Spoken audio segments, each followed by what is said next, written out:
KPM. Hai, Assalamualaikum warahmatullahi wabarakatuh dan salam sejahtera diucapkan kepada seluruh penonton Didik TV KPM. Anda bersama saya, Aiman Sufian Azman dalam Sukses SPM 2021.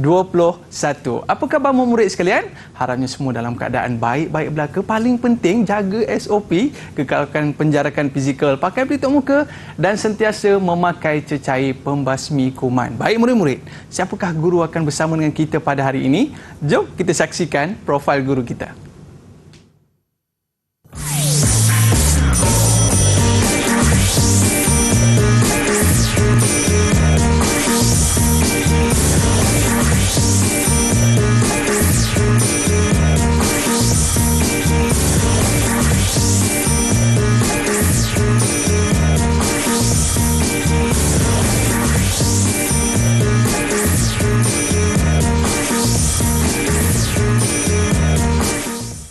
Baiklah, kita bersama dengan Cikgu Malisah Zainul. Assalamualaikum Cikgu. Waalaikumsalam Aiman. Cikgu apa khabar? Baik, Alhamdulillah. Nampak Cikgu cantik pada hari ini. Baik Cikgu, untuk segmen pertama ini, apakah yang akan Cikgu kongsikan dalam ekonomi kertas 2? Dipersilakan Cikgu. Okey, baik. Terima kasih Aiman. Okey, sebelum kita nak memulakan segmen hari ini, kita akan terang tentang format kertas dulu ya Aiman. Okey, kertas ekonomi ni ada dua.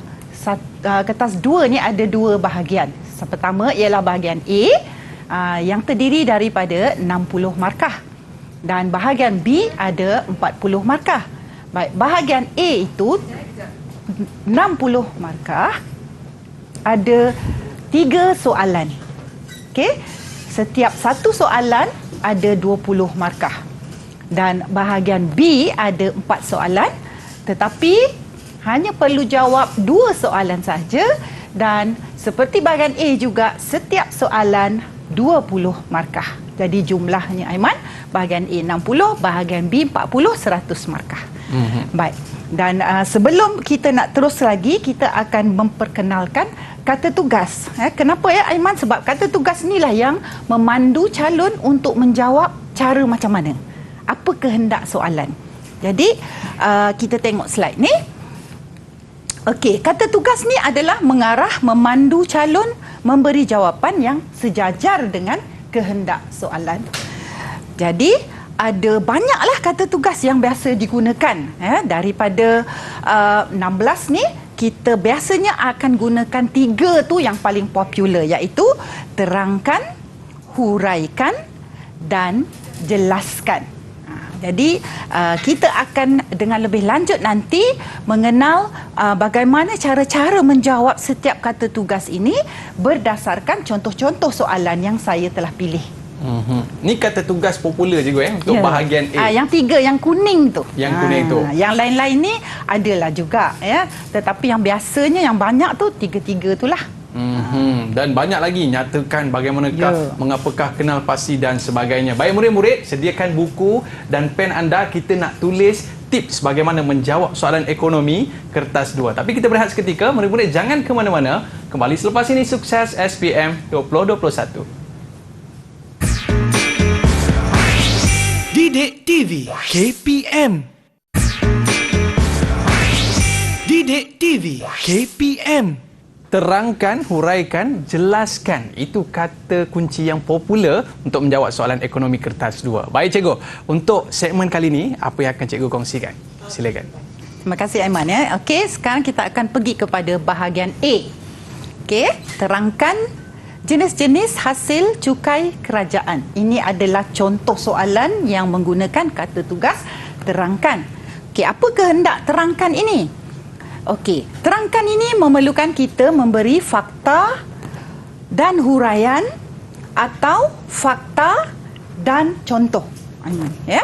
Okey, saya tunjuk contoh di sini. Okey, cukai langsung fakta, cukai tidak langsung juga adalah fakta. Baik. Contohnya cukai pendapatan individu. Jadi untuk fakta cukai langsung, contoh di sini kita tidak bagi huraian tapi kita beri contoh sebagai huraian. Okey, manakala untuk cukai tidak langsung, kita tidak beri contoh, tapi kita beri maksud cukai tidak langsung sebagai huraian. Jadi, atas tu fakta, contoh sebagai huraian, yang bawah ni fakta dan huraian maksud. Jadi itulah kehendak terangkan. Okey. Baik, seterusnya huraikan. Okey, apa beza hurai dengan terangkan? Nampak jawapan macam sama je. Tetapi hurai ni kita perlu lebih terperinci, Aiman. Maknanya lebih banyak huraian. Huraikan maknanya dia nak fakta dan huraian lagi. 2 kali? Ya, maknanya. Ataupun kalau tak boleh fakta, huraian dan contoh.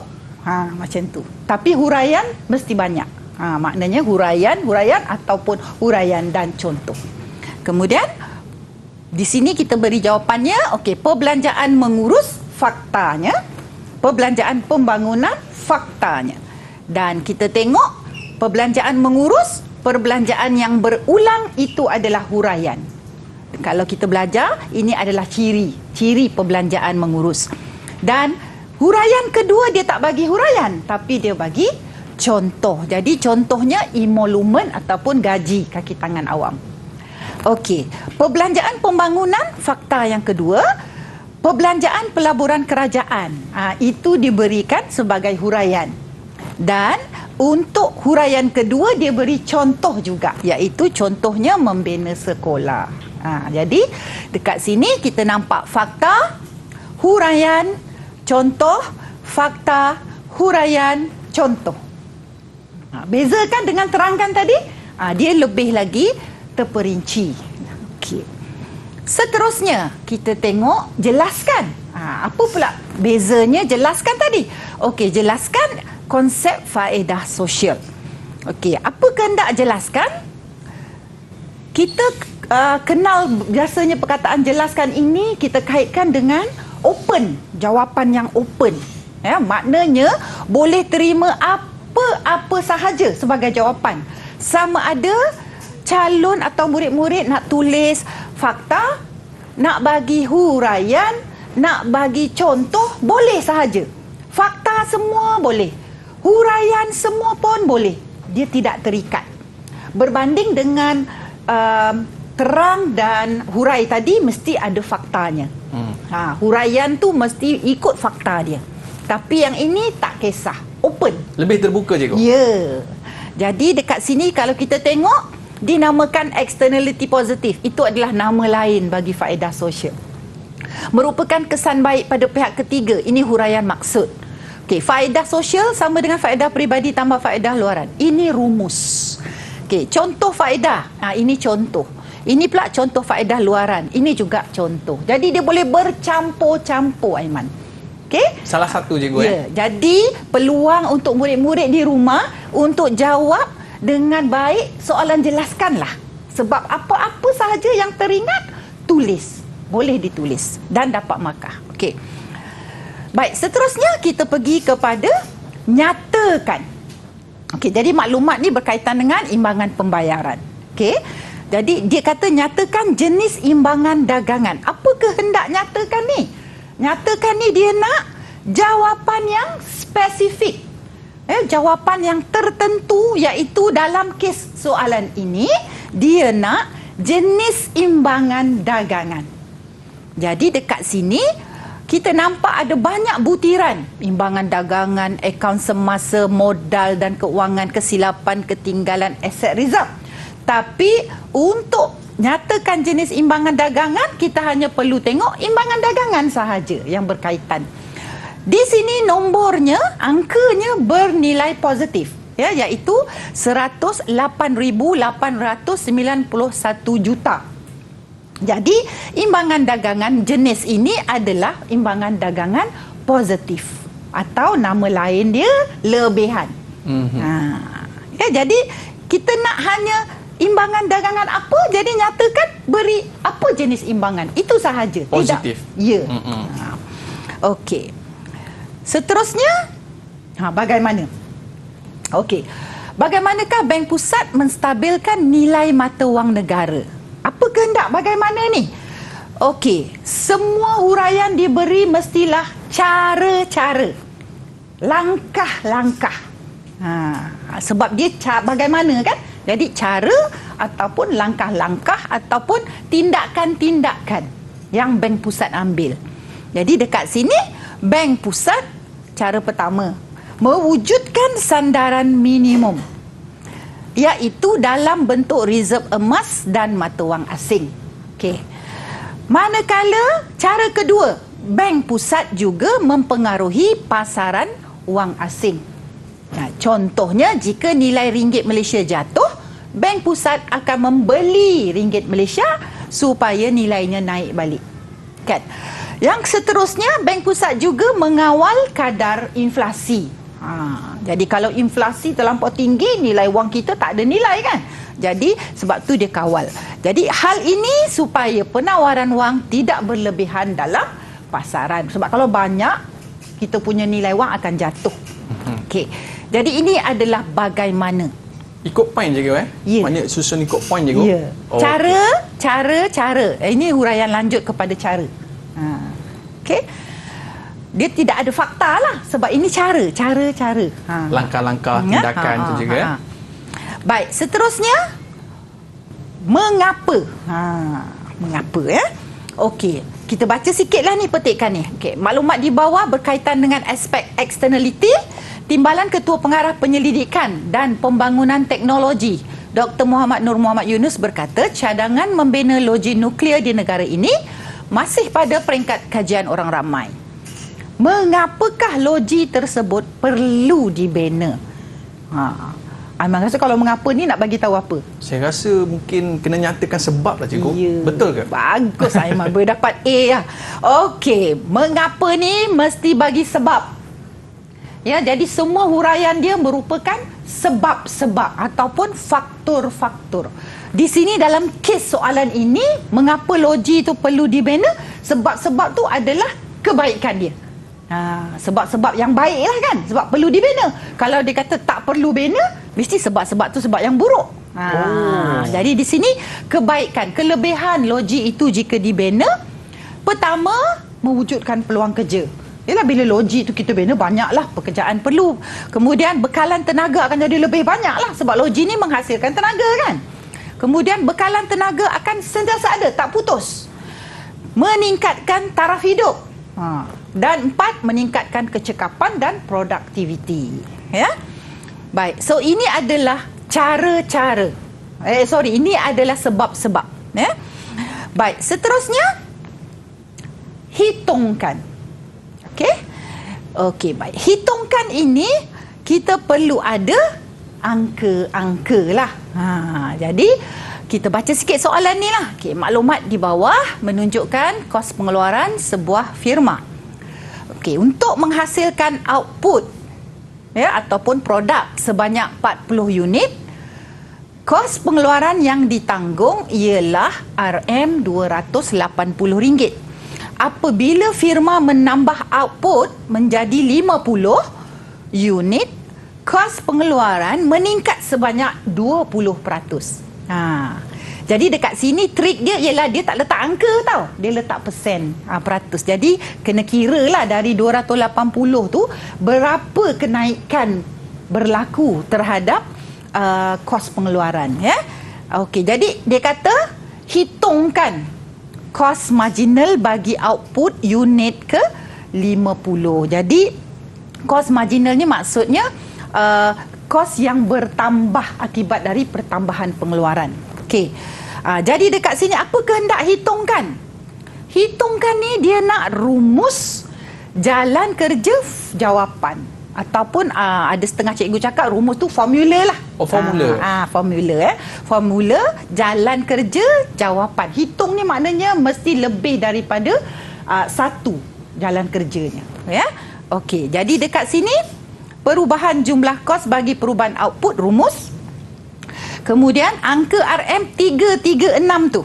Okey, macam mana dapat nanti? Sebab pelajar tadi dah tengok kan? Okey. Jadi kalau kita mengira, selalunya jawab soalan ini saya suruh murid saya tuliskan di kertas lain, ya. Output, kemudian jumlah kos. Okey, bila dia kata 40, jumlah kos 280. Bila naik kepada 50 output, dia kata kita tak tahu bertambah berapa kan? Betul. Tapi dia kata 280 naik 20%. Betul? Betul. Berapa 280 naik 20% ni? So, sama dengan 56 unit. Maknanya, perubahan ini adalah 56. Jadi, kalau kita nak tahu berapa jumlah kos pada 50 output, tambah je lah ni. Kan? Dapatlah dekat situ 336. Okay, dengan menggunakan rumus tu cikgu ya. Jadi dekat sini kita kena cari juga berapa perbezaan dia. Perbezaannya 10 sebab 50 tolak 40 kan. Jadi ini 10, ini perbezaannya 56. Jadi rumusnya begitulah. Jadi sebab tu bila kita perubahan jumlah kos, kita tengok 336 tolak 280 bahagi 50 unit tolak 40 unit. Jadi 56 bahagi 10, jawapannya RM5.60. Maknanya kalau murid-murid follow rumus cikgu, maknanya mereka akan dapat jawapan. Ya, tapi cuma dia trik kat sini, dia tak bagi 336 ni. Dia bagi persen naik berapa. Jadi kita kira dululah 280 darab dengan 20%. Dapat 56. Kan? Tapi untuk mengira kos marginal, ini kena bahagi dengan ini. Perubahan dia, iaitu ini tolak ni, ini tolak ni. Okey? Baik cikgu. Okey, jadi seterusnya kita tengok pula berapakah. Ada orang dia tak tahu, Aiman, dia kata hitungkan dengan berapa ni sama. Kira lah. Sebenarnya tidak. Kehendak tadi kan kita kata kehendak soalan. Jadi kehendak berapa ni tak perlu rumus, tak perlu jalan kerja. Dia nak jawapan terakhir satu je. Terus? Ya. Kalau murid nak buat di luar. Kalau murid nak buat di luar. Okey? Jadi dekat sini sekali lagi lah kita kira keluaran marginal. Marginal ni makna perubahan-perubahan. Kan? Jadi keluaran marginal, ya, satu lagi ni iaitu keluaran marginal untuk soalan seterusnya ya, keluaran marginal X ini kan. Jumlah keluaran 22 tolak 10. Jumlah keluaran perubahan bahagi dengan perubahan input. Jadi kita tengok dekat sini, input tu buruh lah. Dekat sini buruh.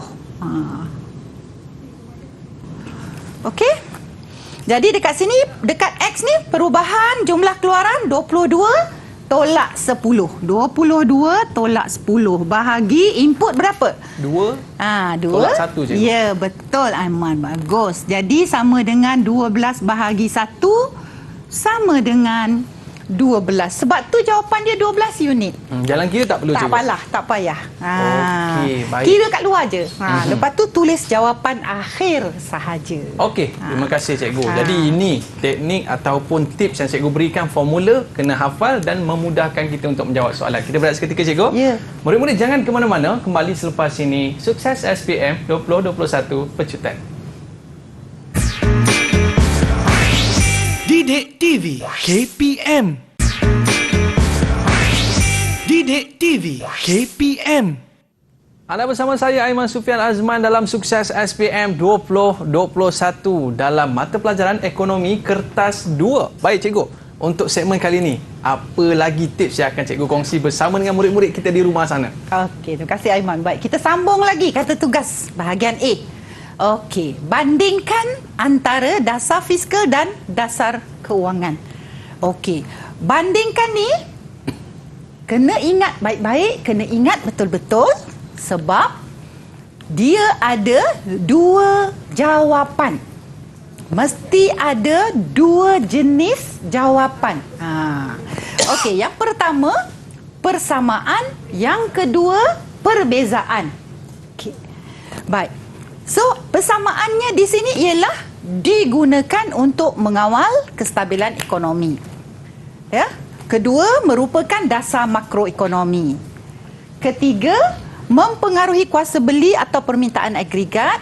Keempat, mempengaruhi penawaran wang dalam ekonomi. Habis, ini adalah jawapan pertama. Mesti ada dua tadi kan Aiman? Saya kata dua. Jadi, ini jawapan pertama. Baik, jawapan kedua, perbezaan. Ya, okey. Perbezaan kita biasa buat dalam jadual. Ya. Dasar fizikal dirancang melalui bajet negara. Dasar kewangan dirancang oleh Bank Negara Malaysia. Tujuan mencapai pertumbuhan ekonomi mampan. Dasar kewangan, tujuan mengawal kestabilan harga. Dasar fiskal menggunakan alat iaitu kadar cukai dan perbelanjaan kerajaan. Alat dasar kewangan menggunakan kadar faedah atau reserve tunai, reserve berkanun atau syarat sewa beli dan surat jaminan kerajaan. Tapi cukuplah kita letak mana-mana satu pun alat cukup. Okey. Jadi saya ulang balik sekali Aiman ya. Untuk banding mesti ada dua jawapan. Satu persamaan, satu perbezaan. Ramai murid bila saya tanya, ingat tak apa banding dengan beza soalannya? Kalau saya kata bezakan dasar fiskal, dasar kewangan. Dengan bandingkan dasar fizikal dengan dasar kewangan. Sama tak? Mereka jawab, sama cikgu. Alah. Luluh hati saya, letih fras saya. Okey, jadi sekarang saya ingatkan sekali lagi. Banding dua jawapan. Persamaan, perbezaan. Beza je lah. Okey? Tapi kena ada 3 poin ke cikgu? Kena tak kisah, ikut markah. Oh, ikut markah. Kalau baik. banyak, kita banyaklah kan. Okey. Jadi lukiskan. Memberi persembahan berbentuk keluk atau graf bagi menggambarkan sesuatu perkara mengikut ukuran atau skala tertentu. Jadi ini ayat-ayat skema lah. Saya buat yang kuning ni ayat tak skema. Ayat yang senang nak faham. Okey, satu mesti skala sekata. Okey, kejap lagi saya tunjuk tu macam mana skala sekata yang selalu jadi perangkap pada murid-murid tak dapat markah sebab skala tu salah. Okey, kedua, paksi dan keluk dilabel dengan lengkap. Apa maksud lengkap saya akan tunjuk, iaitu nama paksi dengan unitnya mesti ada.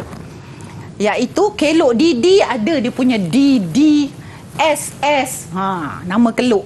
Dan mesti ada origin. Origin tu apa? Asalan, titik kosong tu dekat graf tu. Okey, jadi kita tengok sini kan. Okey, dari segi harga 1, 2, 3. Cantik skala dia. Cantik. Ngam kan? 1, 2, 3. Selang satu, selang satu. Keurutan. Ya. Tapi cuba tengok kuantiti diminta. Apa masalah dia kat sini? 2, 4 patutnya 6. Tapi dia bagi 7. Macam mana ni cikgu? Skala tak sekata lah tu. Jadi kita kena lukiskan ikut skala yang sekata. Okey, jadi dengan menggunakan kertas graf, lukiskan. Apa kehendak lukis? Ikut skala. Okey, betulkan skala dia tu. Okey, jadi kita tengok cara lukis. Jadi untuk tujuan, tak semestinya ada ABC titik ni ya Aiman, tapi untuk tujuan saya nak tunjuk cara lukis keluk sekali, terlanjur ni saya gunakan titik ABC lah Dan kalau soalan keluar pembentukan, maka titik ABC ni sangat perlu. Memudahkan tapi ini sebab soalan tu lukis sahaja, tak perlulah. Tapi untuk tunjuk, saya pakai ABC ya. Okey, kita tengok skala ni tak ada masalah. Okey. 0, 1, 2, 3 harga dalam RM. Okey, apa maksud titik asalan? Itu 0. 1, 2, 3 skala sekata. Label paksi, harga ada dalam kurungannya ringgit Malaysia. Oh, itu penting cikgu. Ya, kalau awak letak harga je, mungkin US dollar. Betul juga. Mungkin rupi. Jadi sebab tu pentingnya ringgit. Okey, skala ni ini semua paksi tak ada masalah, paksi harga. Paksi kuantiti ada masalah. Tadi kan 2, 4, 7. Kita kena letak ikut skala 2, 4, 6. Jarak tu kalau dalam kertas graf 5 kotak tu kan. Mesti 2, 4, 6. 5 kotak, 5 kotak, 5 kotak tu 6. Ataupun 10 kotak, 10 kotak, 10 kotak, 2, 4, 6. Tapi 7 sebelahnya lah. Oh, sebelah je. 7 dekat lah. Tak boleh kita letak 7 dekat tempat nombor 6. Itulah yang selalu murid-murid buat. Dia buat 2, 4, 7 kat sini. Tak sama lah cikgu ya. Ya, jadi skala tu jadi salah. Sebab jarak antara 0 ke 2, 2. Jarak antara 2 ke 4, 2. Tapi jarak antara 4 ke 7, 3. Takkan jaraknya sama juga. Okey? Jadi dekat sini kita cuba plot lah titik A. Titik A, harga 1, kuantiti 7. Tu dapat titik A. Titik B, okey, harga 2, kuantiti 4. Dapat titik B. Harga 3, kuantiti 2. Dapat titik C. Okey, bagaimana kita melukis pembentukan kelok permintaan, iaitu dengan mencantumkan titik A, B dan C, iaitu dari A ke B, dari B ke C. Tak boleh kita letak pembaris dari titik A ke C. Sebab kalau Aiman tengok di sini, kelok tu tidak lurus. Dia bengkok sikit pencok je, sikit. Pencong sedikit atau bengkok sedikit ke dalam. Jadi kita perlu dari titik ke titik. Dah lengkap ke ni? Oh, belum lagi. Belum Apa lagi. dia? Label DD tak ada. Sebab apa nama kelok ni? Namanya kelok permintaan ataupun kelok DD. Jadi beginilah cara kita melukis yang betul, iaitu perangkapnya di sini jangan letak 7. Letak 6, lepas tu sebelahnya baru letak 7. Ini markah penuh cikgu ya. Ya. Okey. Baik. Okey, seterusnya lakar. Lakar ni memberi persembahan berbentuk kelok atau graf secara kasar sahaja dan tidak perlu perincian. Okey, apa kasar, apa perincian? Iaitu tidak perlu tepat. Skala tu tak perlu tepat. Paksi dan kelok boleh dilabel secara ringkas atau simbol. Okey, kalau murid-murid di rumah ingat lagi apa simbol untuk harga? Ya, P. Apa simbol untuk kuantiti? Yes, Q. Jadi lakar kita tarik P harga, Q kuantiti. Tak payah ada dalam kurungan apa semua perinci. Itu perinci namanya. Ini tak terperinci. Kasar je. Okey, lepas tu kita nak tunjuk peralihan kelok. D. Okey, D0 beralih ke D1. Kemudian kita tak payah letak harga nombor-nombor, tak payah. Letak P je. Letak P0, letak Q0, letak Q1, jadi kuantiti bertambah. Jadi ini yang dikatakan lakar, iaitu pakai simbol. Ini tidak ada skala. Dia tak perlu tepat cikgu Tak perlu. Ya? Lebih kurang sahaja. Ya? Okey, kalau misalnya letak nombor pun bolehlah. Mungkin kat sini 1, kat sini 2, lepas tu kat sini mungkin 3. Jaraknya tu jauh-jauh tak sama, tak apa. Lebih kurang. Macam tu. Baik. Jadi itu maksudnya lakar. Beza ya. Okey. Seterusnya kita tengok bantuan rajah. Sebab tadi tentang rajah, tapi itu rajah bahagian A. Sekarang kita pergi bahagian B punya rajah. Okey, dengan bantuan gambar rajah. Jadi untuk soalan ini mesti ada rajah. Ya, jangan jawab kalau tak tahu rajah dia. Jadi jelaskan kesan situasi terhadap pasaran apa. Ya, jadi biasanya soalan ini berdasarkan situasi. Biasa situasi itu petikkan akhbar ataupun situasi semasa lah. Ya? Okey, mesti ada gambar rajah keseimbangan pasaran. Okey, tunjukkan perubahan permintaan atau penawaran. Huraian perlu merujuk kepada gambar rajah. Okey. Sekarang kita tengok. Tadi cikgu ada cakap situasi kan? Okey. Jadi dekat sini apa jadi kepada pasaran? Jadi 3 benda. Apa jadi pada pasaran ni? 3 benda. Iaitu keadaan pasaran sama ada 2 je jenisnya. Lebihan DD atau lebihan SS. Atau keseimbangan. Kedua, harga pasaran naik atau turun. Ketiga, apa jadi pada kuantiti pasaran? Naik atau turun. Jadi situasi itu pula apa efek dia kepada perubahan permintaan? Permintaan naik ke permintaan turun atau penawaran naik, penawaran turun. Di sini kalau permintaan yang berubah, ya, penawaran tetap. Kita ambil sebelah saja. Dan kalau penawaran yang berubah, permintaan akan tetap. Baik, sekarang kita tengok contoh. Wabak COVID-19 melanda Malaysia. Apa jadi kepada pasaran kit ujian ataupun test kit? Laku cikgu. Harganya? Harganya mungkin naik sikit. Ya. Okey. Sekarang kita tengok perubahannya kepada permintaan. Betul. Penawaran tetap, bekalannya sama. Tapi permintaan naik. Orang minta banyak. Orang beli banyak. Jadi apa jadi kepada pasaran? Berlaku lebihan permintaan. Permintaan berlebih-lebihan. Jadi apa jadi pada harga tadi? Harga akan naik. Dan kuantiti akan dinaikkan juga. Sebab dia tak cukup. Jadi kita tengok rajah dia. Okey, ini yang saya panggil kelok Ultramentaro.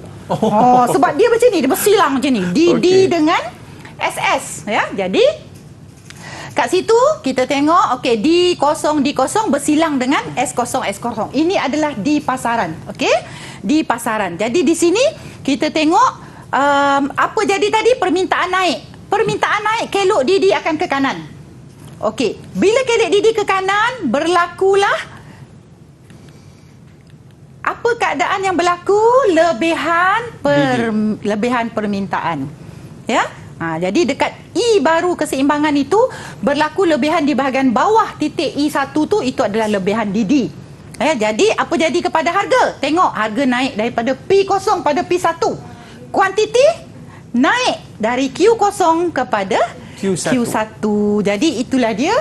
3 keadaan pasaran. Apa berlaku pada pasaran? 3 benda, iaitu apa keadaan pasarannya? Lebihan DD.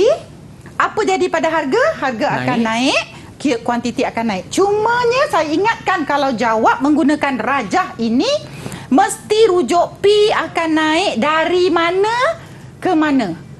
P0 ke 1. Ya, betul. Bagus. Dan Q akan naik dari Q0 ke Q1. Ya, betul. Kena jelas cikgu Sebab kita kata dengan bantuan rajah. Janganlah kita ada rajah, lepas tu kita tak pernah rujuk langsung. Macam tu. Jadi ada rajah, kita gunakan rajah. Okey? Baik. So, itu saja. Begitu juga jika apa wabak COVID berakhir di Malaysia. Bila wabak berakhir, permintaan turun kan? Turun. Permintaan turun, keadaannya lebihan SS. Lebihan penawaran banyaklah barang.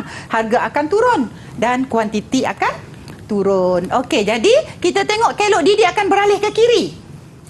Kelok DD beralih ke kiri, maka akan berlaku lebihan SS. Lebihan SS. Yes, lebihan penawaran. Banyak bekalan ni banyak. Jadi apa jadi pada harga? Harga turun. Macam durian kalau berlambak-lambak kat pasar malam tu murah lah kan? Dan kuantiti juga akan turun. Jadi harga akan turun, kuantiti akan turun, tapi ingat, rujuk apa harganya, apa kuantitinya. Okey, baik cikgu. Jadi dalam kita nak melakukan perniagaan ni cikgu, kita kena belajar perkara ni untuk mudah untuk kita baca ekonomi semasa. Baik, murid-murid jangan ke mana-mana. Ada lagi tips yang akan cikgu kongsikan kepada kita kembali selepas ini. Sukses SPM 2021 Pecutan. Didik TV KPM. Didik TV KPM. Alright, kembali bersama saya Aiman Sufian Azman dalam Sukses SPM 2021 dalam kertas ekonomi, kertas 2.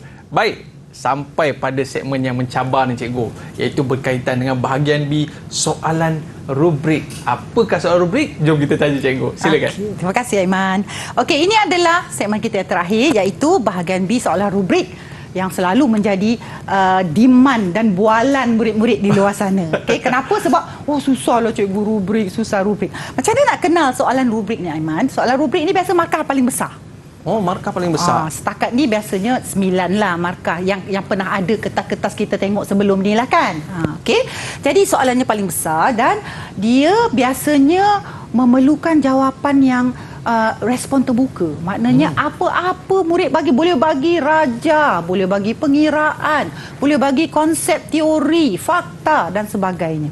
Okey, jadi soalan ni memerlukan pelajar yang biasanya matang juga menulis. Berani menulis lah, ya. Menulis dan biasanya dikaitkan juga dengan penguasaan bahasa menggunakan penanda-penanda wacana. Sebab di situ kita nampak kematangannya. Okey, ada tips saja cikgu. Kita tengok ni kata tugas dia. Baik cikgu. Okey, kata tugasnya ada 5 lah yang biasanya lah, ya. Bersetujukah, wajarkah, beri alasan. Okey, kemukakan hujah, beri pendapat, beri komen. Okey, bincangkan dan bukti serta cadangkan. Jadi ini yang murid-murid takut bila buktikan, ya aku nak bagi bukti apa? Cadangkan, ya aku nak cadangkan apa? Aku bukan pakai ekonomi. Tak apa, jangan takut jawab. Okey, cikgu bagi kat sini tips ya. Tips ya. Satu, jawab ikut kata tugas. Macam bincang tu mesti 2 bahagian, iaitu ada pro dengan kontra. Okey, kedua, jawapan terperinci dan mendalam. Maknanya huraian dia mesti banyak. Tak perlu banyak fakta. Okey, ketiga, jawapan bukan 100%, bukan 100% daripada buku teks. Maksud dia bukan hafal-hafal saja. Ya, mesti berfikir. 4, berani beri pendapat. Terutamanya membangkang. Kalau rasa benda tu penyataan, ini macam tak betul, tulis kenapa dia tak betul. Ya.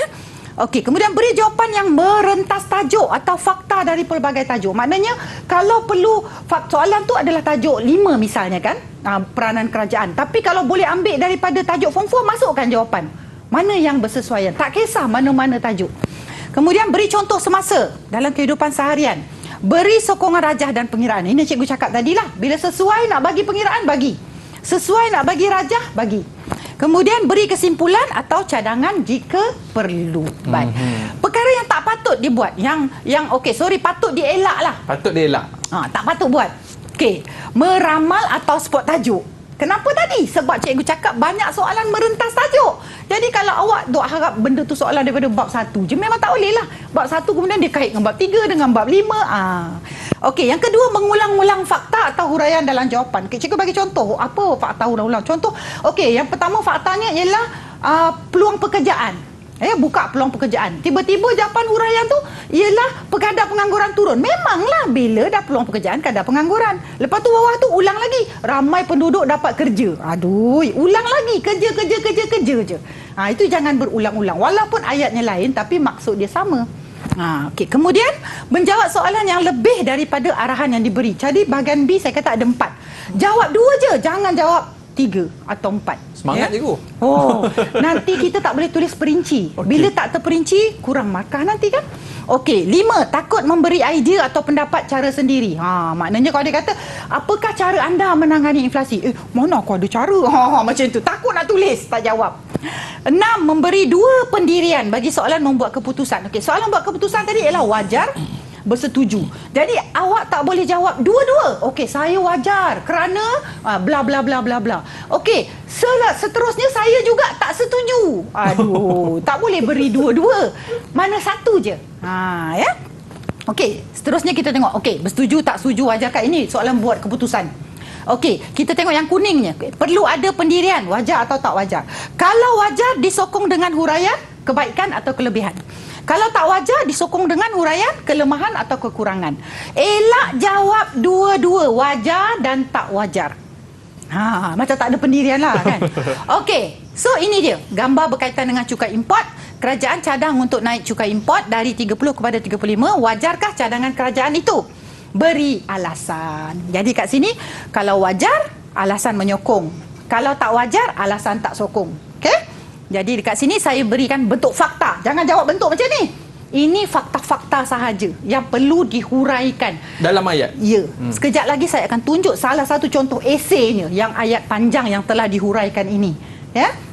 Tapi saya beri satu contoh saja eseinya. Yang lain semua saya beri bentuk poin. Okey, wajar. Contohnya, hasil negara akan meningkat sebab kutipan cukai. Okey, projek pembangunan kerajaan meningkat.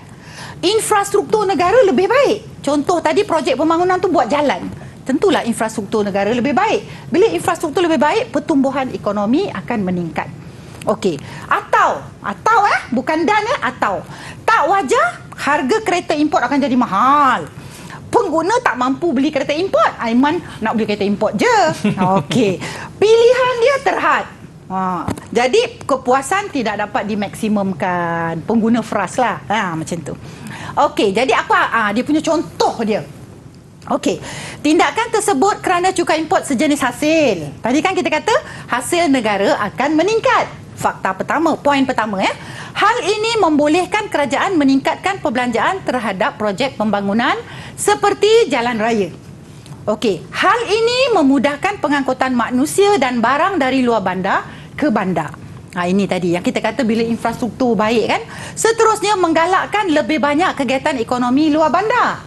Jadi lebih banyak keluaran dihasilkan dalam negara, menyebabkan keluaran dalam negara kasar atau KDNK akan meningkat. Akhirnya pertumbuhan ekonomi juga turut meningkat. Okey, tindakan tersebut tak wajar tadi. Aiman tak suka. Kenapa? Kerana harga kereta import akan menjadi mahal. Oleh itu pengguna tak mampu membeli. Hal ini menyebabkan pilihan mereka terhad hanya kepada kereta tempatan. Kesannya pengguna tidak dapat memaksimumkan kepuasan. Maknanya wajar ataupun tak wajar tak ada masalah juga ya? Bagi satu je. Okey, baik. Baik, seterusnya beri pendapat, kemukakan pendapat, hujah, komen. Okey, kita tengok yang kuning je. Tidak perlu ada pendirian, setuju atau tak setuju. Tak perlu. Tapi hujah kalau menyokong biasanya kebaikan, kelebihan. Hujah kalau membangkang biasanya kekurangan, kelemahan. Baik. Tengok soalan. Bantuan sara hidup 500 ke 1,000 ringgit. Okey, kerajaan berpendapat bantuan tersebut perlu diteruskan. Kemukakan hujah anda. Okey, huraikan secara terperinci bagaimana bantuan ini meningkatkan pendapatan golongan B40. B40 ni maknanya yang berpendapatan rendah lah. Okey. Jadi dekat sini saya bagi poin sajalah. Sokong atau tak sokong atau bukan dan ya, atau. Jadi sokong kita kata pendapatan golongan B40 meningkat, beban keuangan berkurang, dapat memenuhi keperluan hidup, produktiviti negara meningkat. Kenapa? Keperluan hidup ni contoh dapat beli beras, tepung, gula, cukup makan, sihat. Bila sihat, produktif lah. Okey? Baik, atau tidak sokong. Perbelanjaan kerajaan meningkat, beban hutang kerajaan pun meningkat. Okey, kurang projek pembangunan, terpaksa ditangguh projek-projek, dan kebajikan masyarakat terjejas. Contohnya kalau ditangguhkan tu projek apa, buat sekolah ke kan, maka kebajikan masyarakat terjejas. Okey, baik, seterusnya bincangkan. Okey, bincangkan memberi pandangan hujah isi tentang suatu isu ekonomi secara mendalam dua sisi. Dua sisi? Ya, bukan atau, maknanya dan. Jadi kat sini ada pro dan kontra. Tidak semestinya fakta bagi setiap sisi sama banyak. Contohnya kalau kita bagi pro dia satu, kontra dia pun satu. Tak semestinya dua-dua ke sebab. Ya, minimal satu. Gagal beri dua sisi boleh menjejas markah. Maknanya tak dapat markah penuh. Okey. Jadi kat sini ini adalah dia punya sumber dia, kestabilan ringgit berbanding dolar dan kadar inflasi rendah. Memberi sedikit kelegaan, mengurangkan tekanan terhadap belanjawan pengguna meskipun berdekan persekitaran yang mencabar susulan penularan COVID-19, kata penganalisis. Jadi kat sini perubahan kadar inflasi tersebut memberi kesan terhadap ekonomi. Jadi kat sini kadar inflasi rendah. Jadi apa kesan terhadap ekonomi? Mesti pergi kepada tiga pihak. Sama ada isi rumah masyarakat ataupun firma atau kerajaan. Kat sini tak semestinya tiga-tiga kita sentuh. Contoh kat sini kita tengok jawapan, isi rumah dan firma aja kita sentuh. Jadi yang pro-nya isi rumah, positif, kesan negatif firma. Jadi kena dua-dua, bukan atau. Oh, dua-dua je? Ya, kena dua-dua. Baik, jadi di sini isi rumah, apa kesan positif? Harga barang turun sebab inflasi turun. Jadi kuasa beli naik, kos sara hidup turun, taraf hidup naik. Baik. Firma pula negatifnya apa? Harga barang turun. Oh, untung taklah. Untung tak banyak. Pelaburan baru tak dapat buat. Jadi image dia akan terjejas. Jadi mesti bagi dua. Cikgu ulang, bincangkan mesti bagi dua sisi. Positif dan negatif. Kena ada dua ayat ke ataupun gabung sekali juga? Dua perenggan lah. Dua perenggan. Okey. Kemudian buktikan. Okey, buktikan ini mesti bentuk tiga benda kita buktikan. Iaitu dalam bentuk pengiraan, atau dalam bentuk rajah atau jadual, atau dalam bentuk dapatan ahli ekonomi, hukum ke, teori ke, kenyataan akhbar ke, jurnal ke, jurnal ekonomi. Jadi dekat sini bukti ni yang selalu budak takut, murid-murid takut. Kenapa? Sebab tak tahu nak buktikan macam mana. Jadi kita akan apply saja apa-apa yang kita pernah belajar sebagai bukti. Maknanya jangan ikut tajuk dah. Ambil je mana-mana tajuk. Baik, seterusnya soalan. Okey, peningkatan upah mampu meningkatkan taraf hidup keluarga. Buktikan. Jadi kalau orang tanya, betul ke kalau upah naik, taraf hidup naik? Wah, macam itulah orang tanya bahasa mudah kan? Tak semestinya. Jadi kita buktikan. Okey, buktikan jika upah benar naik, taraf hidup naik. Beri huraian terperinci tentang teori upah benar, hubungan antara upah wang dengan harga purata barang dan kesannya terhadap taraf hidup. Baik, kita kena tahu kat sini, ya, bukti dia ialah upah wang naik, taraf hidup naik dengan syarat purata harga barang tak naik. Oh. Betul. Kalau kita punya gaji naik dari 1,000 ke 2,000 tapi harga barang naik, kita dapat beli banyak barang ke atau lebih sikit barang? Macam lebih kurang sama lah, cikgu. Iyalah, baik tak usah naik gaji. Macam itulah. Jadi di sini kita kata upah wang naik dan purata harga barang tidak berubah. Barulah upah benar akan naik. Upah benar maksudnya jumlah barang yang kita dapat beli. Boleh shopping lebih sikit. Ya, betul. Jadi ini kena bagi bukti pengiraan. Bukti pengiraan, okey. Kemudian keperluan hidup dapat dipenuhi sebab upah benar naik tadi ni kan, dan dah dulu tak mampu beli handphone kehendak, sekarang dah boleh beli handphone. Jadi kehidupan lebih selesa atau taraf hidup meningkat. Kita berjayalah buktikan dengan pengiraan. Okey? Baik. So, itulah sahaja yang cikgu nak bagi yang last kali ni cadang. Okey, cadangkan ni ialah bagi apa-apa sahaja cadangan tetapi mesti beri huraian.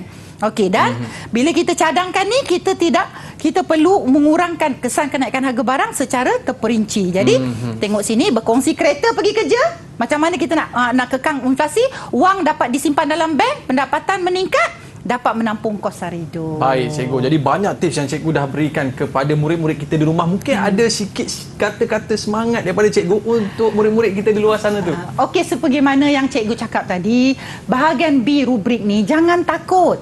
Jawab, tulis sebanyak mana. Kadang-kadang idea-idea anda yang anda rasa macam tak logik, merapu tu, kadang-kadang dia boleh membawa kepada markah jawapan yang betul. Ya, jadi dekat situ jangan takut. Beri sahaja, tulis sahaja, jangan takut menulis. Jangan kosong. Ya.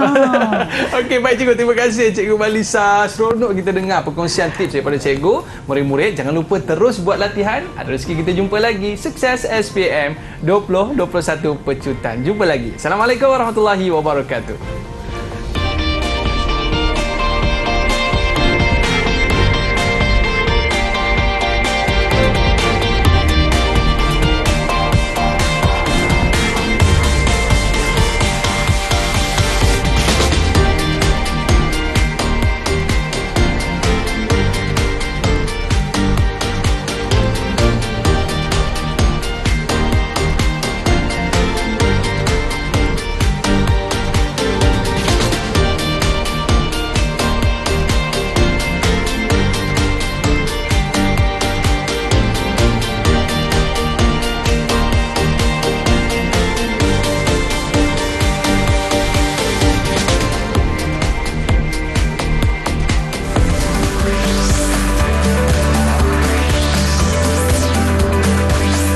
Didik TV KP